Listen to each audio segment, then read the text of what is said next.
Kuna demu nimeng'ang'ana kumtongoza, nimeng'ang'ana bana, amekataa. Hivi nikuulize swali. Kama mimi kiwalisia nachaamini huwezi tumia nguvu kumpata msichana na tena utumie nguvu kumtunza. Demu atakaye kupenda mwanangu mwenyewe tu kimtongoza atakwambia nipatie time nifikirie. Uswahilini ukienda wanakwambia demu msichana atakwambia unanipenda kweli ama kunichezea. Huko kwani ndio naona demu unampata pata na kwa sio nini na nini ndio mshoseka kukubali. Sasa iweje sasa mimi nimemkatia, nimemtongoza vizuri. Nimetumia maneno zote, hata pesa nimempa. Kuna uwezekano anakuwa anapenda mimi mwingine. Hata kama demu Uswahilini bana. Hata ndio huyo bana. Hata nifuate.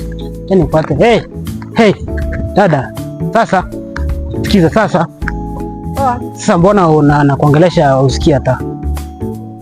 Jua hakuna cha kuongea. Sasa nini? Sasa hakuna kuongea nini? Sasa why? Sasa sio nilikwambia tu upendi na sitaki kufuate. Au unipendi? Sasa kwa nini? Wewe enda basi hata.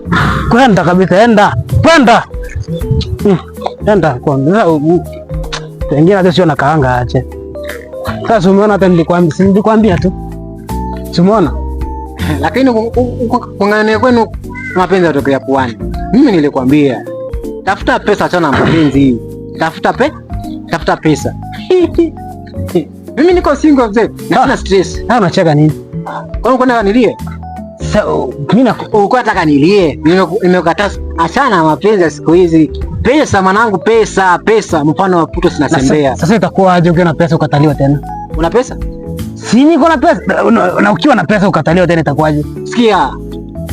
Wengi wanapenda sura, shepu, mipinuko, wakati hawana kitu kwa mvuko. Nyumba kama puto kuringia uso kijana. Hiyo papu yupo, anaotumia, anagaramia, kodi ya nyumba anamlipia.